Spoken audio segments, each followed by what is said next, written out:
चलिए स्टार्ट करते हैं टर्म टू। टर्म टू में सबसे पहले हमारे पास चैप्टर आता है हमारा नॉट फॉर प्रॉफिट ऑर्गेनाइजेशन। हमारा चैप्टर फर्स्ट है not for profit organisation chapter है।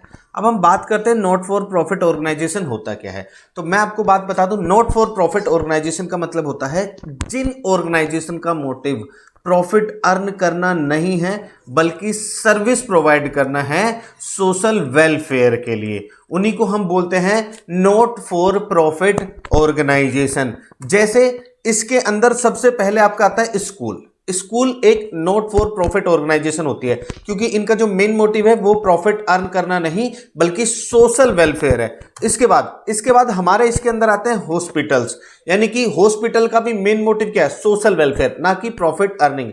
अब आपके माइंड में आएगा कि सर इनका मोटिव प्रॉफिट तो नहीं है लेकिन प्रॉफिट तो ये कमाते हैं। हाँ एग्जैक्टली प्रॉफिट तो कमाते हैं। जैसे अगर मैं एक बात करूं एक प्राइवेट कंपनी की, एक प्राइवेट कंपनी आपको सिर्फ और सिर्फ तभी प्रोडक्ट देगी जब पहले आप पैसे दोगे और उसे प्रॉफिट हो रहा होगा। जबकि स्कूल एंड हॉस्पिटल बहुत लेवल पे पुअर पर्सन के लिए, यानी कि पुअर पर्सन के लिए भी काम करते हैं, सिर्फ प्रॉफिट के लिए काम नहीं करते, पुअर पर्सन के लिए भी काम करते हैं। इसीलिए इनको इंक्लूड किया जाता है नॉट फॉर प्रॉफिट ऑर्गेनाइजेशन में। तो यानी कि अब जो हम पढ़ने जा रहे हैं वो हम पढ़ने जा रहे हैं कि भाई इन नॉट फॉर प्रॉफिट ऑर्गेनाइजेशन की अकाउंटिंग करेंगे, इनको कैसे प्रॉफिट होता है वो देखेंगे, लॉस कैसे होता है वो देखेंगे। ये सारी चीजें हम यहां पे पढ़ने जा रहे हैं। तो पहला point, not for profit organisation, जिनका मोटिव प्रॉफिट अर्न करना नहीं बल्कि सोशल वेलफेयर के लिए काम करना है, जैसे school, hospital. Okay, not for profit organisation का हम चलिए मीनिंग देख लेते हैं। Not for profit organisation whose main objective is to serve the society, जिनका मेन ऑब्जेक्टिव होता है सोसाइटी को सर्व करना, एंड इट्स मेंबर, और उसके मेंबर के लिए। यानी कि एक ऑर्गेनाइजेशन है उनका मेन मोटिव होता है कि अपने मेंबर और सोसाइटी के लिए सर्व करना, ना कि नॉट टू अर्न प्रॉफिट, ना कि प्रॉफिट अर्न करना। ओके, अब एक नंबर में आपसे पूछा जा सकता है या आपसे 1 मार्क का क्वेश्चन पूछा जा सकता है, not for profit organisation also known as not profit organisation. Not for profit organisation को नॉट प्रॉफिट ऑर्गेनाइजेशन के नाम से भी जाना जाता है। चलिए आगे चलते हैं। ओके, अब इसके ऑब्जेक्टिव्स क्या होते हैं, ये क्यों सेटअप किया जाता है, मतलब एनपीओ क्यों सेटअप किया जाता है, इसके क्या ऑब्जेक्टिव को लेकर हम सेटअप करते हैं। सबसे पहले ताकि ये कल्चर को बढ़ावा दे सके। जितनी भी हमारी नॉट फॉर प्रॉफिट ऑर्गेनाइजेशन होती है वो हमारे कल्चर को, हमारे इंडियन कल्चर को बढ़ावा देती हैं। जैसे इंडियन कल्चर में अलग अलग जगह पे अलग अलग तरह का कल्चर आता है। जैसे आपने कहीं पे देखा होगा कि इस तरह का ये एक हमारा इंडियन कल्चर है जहां पे इस तरह के डांस वगैरह होते हैं। दूसरी तरह से आपने देखा होगा तो दूसरी तरफ हमारा ये भी एक कल्चर है। तो जो नॉट फॉर प्रॉफिट ऑर्गेनाइजेशन है वो डांस एकेडमी या फिर अपने इंडियन कल्चर को क्या करता है, बढ़ावा देता है। तो मेन ऑब्जेक्टिव सबसे पहले इसका हो गया कल्चरल। नेक्स्ट, अगर नेक्स्ट की बात करें तो नेक्स्ट इसका ऑब्जेक्टिव होता है एजुकेशन, यानी कि not for profit organisation education को भी प्रमोट करती हैं। जैसे कि अपने आसपास के एरिया में देखा होगा कुछ ऑर्गेनाइजेशन ऐसी हैं जो पुअर स्टूडेंट्स को, पुअर बच्चों को, गरीब बच्चों को फ्री में एजुकेट करते हैं। तो वो क्या होती हैं, वो होती है नॉट फॉर प्रॉफिट ऑर्गेनाइजेशन। जैसे कुछ स्कूल्स हो गए या फिर आपके पास इस तरह के स्कूल्स आपने देखे होंगे जहां पे पुअर बच्चों को पढ़ाया जाता है, या इस तरह के आपने स्कूल्स जरूर देखे होंगे। तो मेन इसी को भी हम क्या बोलते हैं, नॉट फॉर प्रॉफिट ऑर्गेनाइजेशन बोलते हैं। ओके, जो थर्ड इनका ऑब्जेक्टिव है वो क्या है, हेल्थ।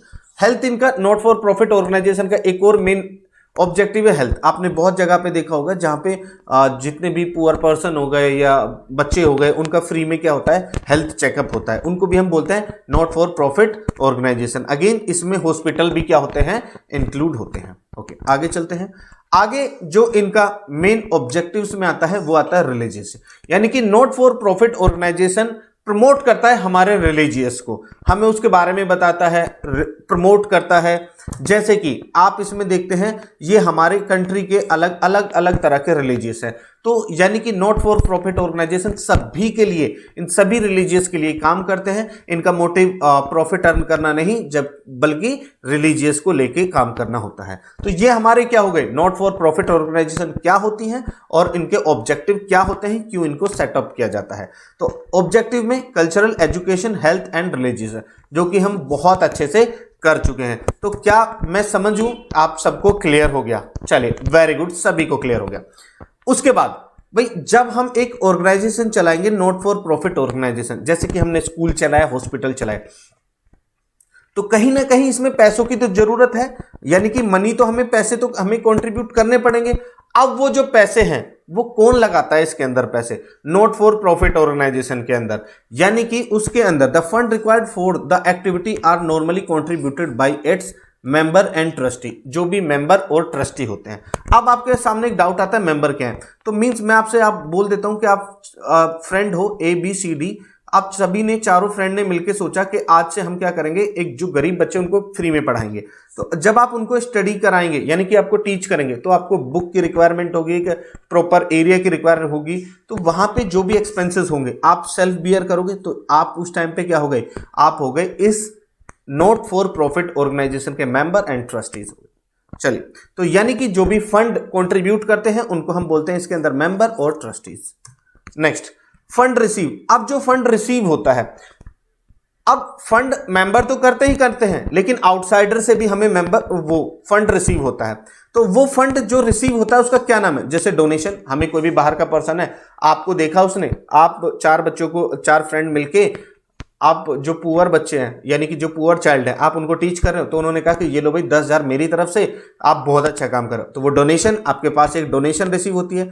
एक मेंबरशिप फीस, सभी मेंबर मिलकर कुछ ना कुछ उसके अंदर पैसे पे करते हैं। एक एंट्रेंस फीस, यानी कि अगर कोई भी एंट्री कर रहा है, कोई भी आना चाह रहा है उसके अंदर, तो एंट्रेंस फीस इनकम हो गई, यानी कि एक फंड रिसीव हुआ। उसके बाद सब्सक्रिप्शन। सब्सक्रिप्शन क्या होता है? देखिए, सब्सक्रिप्शन का मतलब मैं आपको बता दूं, अगर मान के चलिए ये 4 मेंबर हैं और चारों ने मिलके क्या सोचा हुआ है कि हम इसमें कंट्रीब्यूट करेंगे एवरी मंथ 1000 1000 1000 1000 ए ने कंट्रीब्यूट किया, 1000 बी ने, 1000 सी ने, 1000 डी ने, तो ये जो 4000 एवरी मंथ कंट्रीब्यूशन रिसीव हो रहा है नॉट फॉर प्रॉफिट ऑर्गेनाइजेशन को, उसको हम बोलते हैं सब्सक्रिप्शन। एंड लोन आप जानते हो। उसके बाद grant for government and institution, यानी कि गवर्नमेंट भी इसको लेके आपको क्या देती है, अपनी तरफ से ग्रांट यानी कि छूट देती है कुछ चीजों को लेके। और कुछ इंस्टीट्यूशन, जैसे गवर्नमेंट क्या बोलते हैं, अगर कोई भी कंपनी ऐसी है जो नॉट फॉर प्रॉफिट ऑर्गेनाइजेशन भी चलाती है, तो उनके लिए टैक्सेस वगैरह कम होते हैं और उनको सब्सिडी दी जाती है। तो इस तरह से हमारे पास फंड रिसीव होता है। तो फंड रिसीव होने के क्या क्या है? Donation, membership fees, subscription, loan and grant from the government. Next, तो यानी कि अब यहां पे आपको आ चुका है कंप्लीटली क्लियर, आप समझ चुके हो। चलिए, तो चलते हैं आगे। अब फीचर क्या होते हैं, कैरेक्टरिस्टिक या फिर फीचर ऑफ एनपीओ। फीचर का मतलब क्या होता है? फीचर का मतलब है कि एनपीओ के अंदर क्या क्या होता है, अगर वो सारी चीजें नहीं होंगी तो वो अपनी एग्जिस्टेंस खो देगी। जैसे पहला, अगर मैं आपसे बता दूं, एनपीओ का जो मोटिव है वो सर्विस प्रोवाइड करना होता है, ना कि प्रॉफिट अर्न करना। अगर वो प्रॉफिट अर्न करने लगे तो वो अपनी एग्जिस्टेंस खो देगी और वो एनपीओ नहीं रहेगी। तो पहला जो इसके अंदर फीचर आता है वो होता है एंटिटी, यानी NPO is a legal entity, legal separate from its promoter, यानी कि ये एक लीगल सेपरेट एंटिटी होती है और अपने प्रमोटर से बिल्कुल डिफरेंट, यानी कि एनपीओ की लायबिलिटी एंड प्रमोटर की liability both are separate. Okay, purpose, इसका पर्पस क्या होता है? ये होता है purpose is further cultural, educational, religious, इन सबको क्या करना, प्रमोट करना और सर्विस प्रोवाइड करना पीपल एट लार्ज, यानी कि सोसाइटी को सर्विस प्रोवाइड करना और कल्चरल, एजुकेशन एंड रिलीजियस को क्या करना, प्रमोट करना। ओके, उसके बाद ओनरशिप। इसका ओनरशिप कौन होता है? It is setup by individual और कंपनी। इसको जो भी एक ऑर्गेनाइजेशन है, जो भी एनपीओ से कौन बनाता है? या तो कुछ इंडिविजुअल मिलकर बना ले या कोई भी एक कंपनी सेटअप कर देती है एक organisation as a charitable trust, but it is not owned by them. लेकिन इसका मतलब ये नहीं कि इनको सिर्फ और सिर्फ वही चलाते हैं, it belong to the society. इसको एक कंप्लीटली सोसाइटी रन करती है, वही इसके ओनर्स होते हैं, वही इसके अंदर डिसीजन लेते हैं। एक कमेटी इसके अंदर ऑर्गेनाइज की जाती है, वही सारे डिसीजन लेती है। चलिए next, profit is the not objective, यानी कि जैसे कि मैंने आपको बताया नॉट फॉर प्रॉफिट ऑर्गेनाइजेशन का सिर्फ और सिर्फ प्रॉफिट ऑब्जेक्टिव नहीं होता, जबकि इनका ऑब्जेक्टिव क्या होता है? सोशल वेलफेयर, सर्विस, सोशल के लिए काम करना इनका ऑब्जेक्टिव होता है। NPO does not mean the function with the objective to earn profit, but it is does not mean that it can not earn profit, term as surplus. Mainly ये जो काम करते हैं ये सरप्लस प्रॉफिट के लिए काम नहीं करते, लेकिन ऐसा नहीं है इनको प्रॉफिट नहीं होता। जैसे मैंने आपको बताया कि एक किसी ईयर में मैं एक एनपीओ चलाता हूं, मुझे डोनेशन रिसीव होते हैं 2 लाख रुपीस की, लेकिन जो भी मैं बच्चों को टीच करता हूं वहां पे जो मेरे एक्सपेंस होते हैं 1.5 लाख के होते हैं। अब यानी मुझे 50,000 जो बच गया, ये क्या हो गया मेरा? ये मेरा प्रॉफिट तो हुआ, लेकिन नॉट फॉर प्रॉफिट ऑर्गेनाइजेशन के अंदर इसको प्रॉफिट नाम ना देकर इसको हम बोलते हैं सरप्लस। इसे हम क्या बोलेंगे? सरप्लस बोलेंगे। यानी कि इसका जो नॉट फॉर प्रॉफिट ऑर्गेनाइजेशन है उनका मेन मोटिव प्रॉफिट अर्न करना नहीं है, बट ऐसा नहीं है उनको प्रॉफिट नहीं होता, जो भी उनको प्रॉफिट होता है उसे हम क्या बोलते हैं? सरप्लस बोलते हैं। ओके, नेक्स्ट आता है मैनेजमेंट। अब मैनेजमेंट की बात करें कि जो मैनेजमेंट है वो कौन देखता है? NPO is manage by A group of individual called trustee and management committee. इसको जो भी इंडिविजुअल जो ग्रुप है वो इनको क्या करता है? मैनेज करता है, जिसे ट्रस्टी या फिर आप मैनेजमेंट कमेटी बोल सकते हैं। Next, fund. अब फंड कहां से रिसीव होता है? जो भी फंड है given by member in the form of, यानी कि इसका जो फंड है वो मेंबर देते हैं इन द फॉर्म ऑफ। किस फॉर्म में देते हैं? एंट्रेंस फीस देते हैं, दूसरा मेंबर फीस देते हैं, नेक्स्ट सब्सक्रिप्शन पे करते हैं, और नेक्स्ट डोनेशन देते हैं। तो इस तरह से एनपीओ के अंदर, नॉट फॉर प्रॉफिट ऑर्गेनाइजेशन के अंदर एक फंड कलेक्ट होता है। Next, financial statement. अब फाइनेंशियल स्टेटमेंट का मतलब क्या है? जहां पे हमें पता चलता है कि कितना सरप्लस है, डेफिसिट है, कितने एसेट्स है, कितने हमारे पास लायबिलिटीज हैं। तो ये सारी जो फाइनेंशियल स्टेटमेंट है वो क्या बनती है? जैसे आप क्लास 11th में सीख कर आए हो, profit and loss and balance sheet बनता है एक प्रॉफिट अर्निंग कंपनी के लिए, लेकिन not for profit NPO organisation के लिए क्या बनता है?